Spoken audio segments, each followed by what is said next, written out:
America ने H-1B visa प्रक्रिया में बड़ा बदलाव किया है। विदेशी प्रोफेशनल्स का चयन रैंडम लॉटरी से नहीं बल्कि वेतन के आधार पर होगा। अमेरिकी इमिग्रेशन एजेंसी ने इसके लिए नया फॉर्म I-129 सिस्टम तैयार किया है जो 1 अप्रैल 2026 से लागू होगा।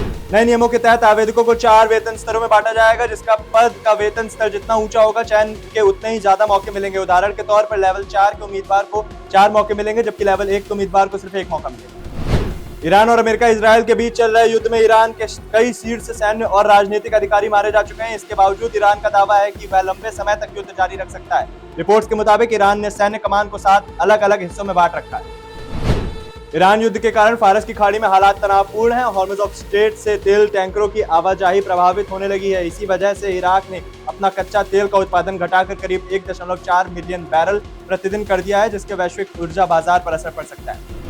गंभीर आर्थिक संकट से जूझ रहे पाकिस्तान को अंतर्राष्ट्रीय मुद्रा कोष यानी IMF से बड़ा झटका लगा है। दोनों पक्षों के बीच स्टाफ लेवल एग्रीमेंट नहीं हो पाया, जिसके कारण $7 अरब के लोन कार्यक्रम की अगली $1 अरब की किस्त जारी नहीं की जाएगी। इससे पाकिस्तान की आर्थिक मुश्किलें और बढ़ सकती है। ईरान युद्ध के बीच पाकिस्तान और अफगानिस्तान के बीच भी तनाव बढ़ गया है। पाकिस्तान ने काबुल समेत कई इलाकों में एयर स्ट्राइक की, जिसके जवाब में तालिबान ने पाकिस्तान के कई शहरों पर ड्रोन हमले किए। बांग्लादेश में तारिक रहमान के नेतृत्व में नई सरकार बनने के बाद चीन की सक्रियता बढ़ गई है। चीन के उप विदेश मंत्री सुन वेंगडोंग अगले महीने ढाका पहुंचेंगे और बांग्लादेश चीन राजनयिक परामर्श बैठक में हिस्सा लेंगे। ईरान युद्ध के बीच अमेरिका ने कुछ देशों को रूसी तेल खरीदने की अनुमति दे दी है। इससे पहले भारत को भी ऐसी छूट दी गई थी। वॉशिंगटन का कहना है कि यह कदम वैश्विक ऊर्जा बाजार को स्थिर रखने के लिए उठाया गया। पाकिस्तान की एयर स्ट्राइक के बाद अफगानिस्तान में तनाव और बढ़ गया है। तालिबान ने सुरक्षा कारणों से काबुल एयरपोर्ट खाली कर दिया है। इसके साथ ही पाकिस्तान के कई शहरों में जवाबी ड्रोन हमलों की खबरें सामने आई।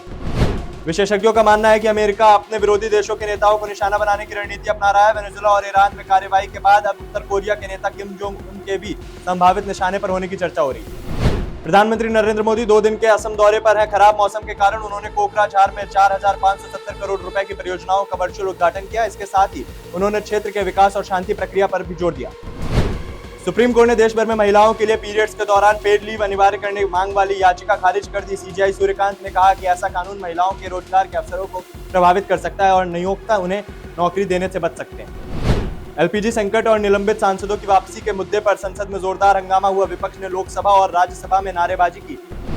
हरियाणा के पानीपत में RSS की अखिल भारतीय प्रतिनिधि सभा शुरू हुई। इस 3 दिवसीय बैठक में संगठन की रणनीति और विस्तार पर चर्चा हो रही है। रिपोर्ट्स में दावा किया गया कि केरल में 1 लाख से ज्यादा मुस्लिम और ईसाई परिवारों से संपर्क किया गया। प्रधानमंत्री नरेंद्र मोदी ने कहा कि कुछ लोग गैस संकट को लेकर अफवाहें फैला रहे हैं और कालाबाजारी से फायदा उठाना चाहते हैं। उन्होंने चेतावनी दी कि ऐसे लोगों के खिलाफ सख्त कार्रवाई की जाएगी।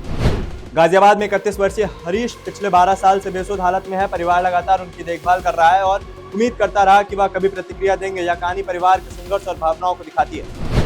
राष्ट्रीय चंबल घड़ियाल अभयारण्य के अवैध रेत खनन को लेकर सुप्रीम कोर्ट ने कड़ा रुख अपनाया है। कोर्ट ने कहा कि संरक्षित क्षेत्रों में भी खनन जारी है, जिससे घड़ियाल जैसी लुप्त प्राय प्रजातियों को खतरा हो रहा है। सरकार ने बताया कि युद्ध और अफवाहों के कारण देश में LPG सिलेंडर की बुकिंग अचानक बढ़ गई है। हालांकि सरकार ने कहा कि करीब रोज 50 लाख सिलेंडर की डिलीवरी हो रही है और सप्लाई भी सामान्य है। देश में कई हिस्सों में गैस सिलेंडर की कालाबाजारी की शिकायतें सामने आई हैं। 900 रुपए वाला घरेलू सिलेंडर 1800 अब तक में बेचा जा रहा है। गैस की कमी के कारण कई होटल और रेस्टोरेंट इंडक्शन चूल्हे पर खाना बना रहे हैं। संभल के CEO कुलदीप कुमार का एक बयान विवादों में आ गया। उन्होंने शांति बैठक में कहा कि अगर किसी को ईरान इजरायल युद्ध की इतनी चिंता है तो वह वहां जाकर लड़ सकता है। बदायूं में हिंदुस्तान पेट्रोलियम के 2 अधिकारियों की गोली मारकर हत्या कर दी गई। आरोपी ठेकेदार पहले से कंपनी से नाराज था और उसकी फर्म को ब्लैकलिस्ट कर दिया गया था। छोटे शहर से निकलकर बॉलीवुड तक का सफर तय करने वाले नवाजुद्दीन सिद्दीकी की कहानी संघर्ष से भरी है। छोटे रोल से शुरुआत करने के बाद उन्होंने अपने दमदार अभिनय से इंडस्ट्री में खास पहचान बनाई। फिल्म निर्देशक इम्तियाज अली की नई फिल्म मैं वापस आऊंगा का टीजर रिलीज हो गया है। फिल्म में दिलजीत दोसांझ मुख्य भूमिका में है और कहानी भारत पाक विभाजन की पृष्ठभूमि पर आधारित है।